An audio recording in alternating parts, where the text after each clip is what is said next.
Let's ask a farmer who's also a TD, Andrew Doyle, TD, from this constituency, Fine Gael. Good morning, Andrew. Good morning, Andrew. Sorry, Declan, good morning. Good morning to you. Okay. Opportunities and fears and perhaps threats or whatever from Brexit. What's the view? Yes, indeed.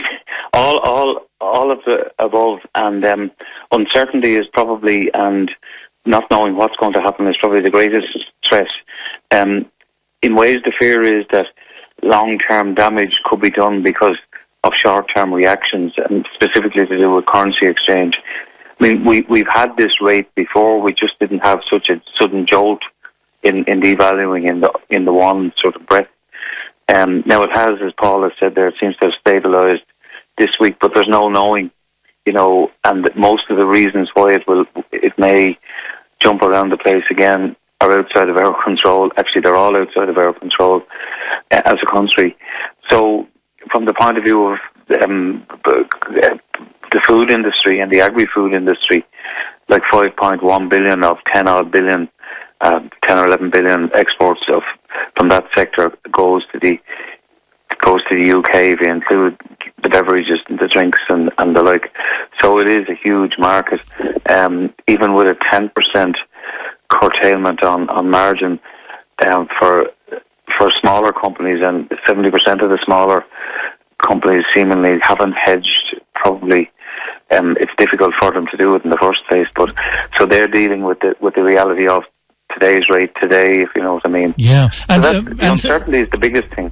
But Andrew, you've got this particular responsibility because you're Minister of State for Food, Forestry and Horticulture. Mm-hmm. So in food, in light of George Osborne saying they're going to reduce their corporation tax, should we be a bit more aggressive with our rearguard action against the UK to make sure that we exploit the situation? Well, the one thing that we have had to do, and if you take our entry into the European Economic Community way back, we were very much more dependent on the UK, mainly for commodity, which was unprocessed, unvalue-added product. And we've moved significantly away. Nonetheless, it's still over 50% of the exports. The one thing that has stood to us, will stand to us, I believe, when it comes to Europe, is both for exports into the UK and elsewhere. Most of our competitors that can actually fill that market in the UK are in the Eurozone, with the exception maybe of the likes of Sweden from forestry products, and then non-EU countries for other food products.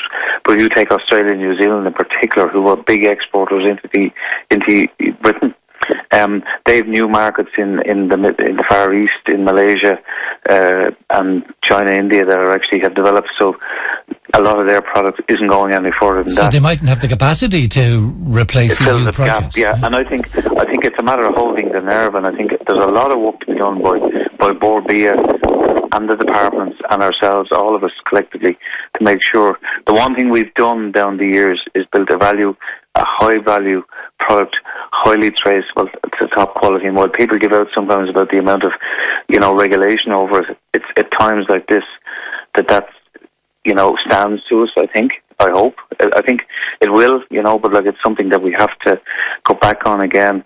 If say the UK were to do bilaterals with some South American country, can the public, can the consumer in the UK be as assured the quality of the feed that they're getting that doesn't contain things that we won't allow in Europe in that feed? And I'm not so sure that they can. I think that could count in the long run. Right, let me go back to Paul Mooney from the Irish Farmers Journal. What do you think of what the Minister says there, Paul? Absolutely. Putting it mildly, Declan, there's a huge job of work to be done, and I find myself wondering, even to the people in the Department of Agriculture and at government level, do they even yet realise the huge amount of volume of work that is ahead of them? They've to negotiate with Brussels on the whole Brexit terms. They've to try and negotiate then. Measures to maybe help markets if markets weaken suddenly, prices for cattle, for beef and milk. They have to negotiate under 100 different headings ahead over the next 2 years. It's going to be a phenomenally busy time. We're probably better prepared, Declan, than Britain is, more than likely, looking at what's happening over there now. They don't seem to have had any plan whatsoever. We're possibly better prepared than they are, but a huge job of work ahead.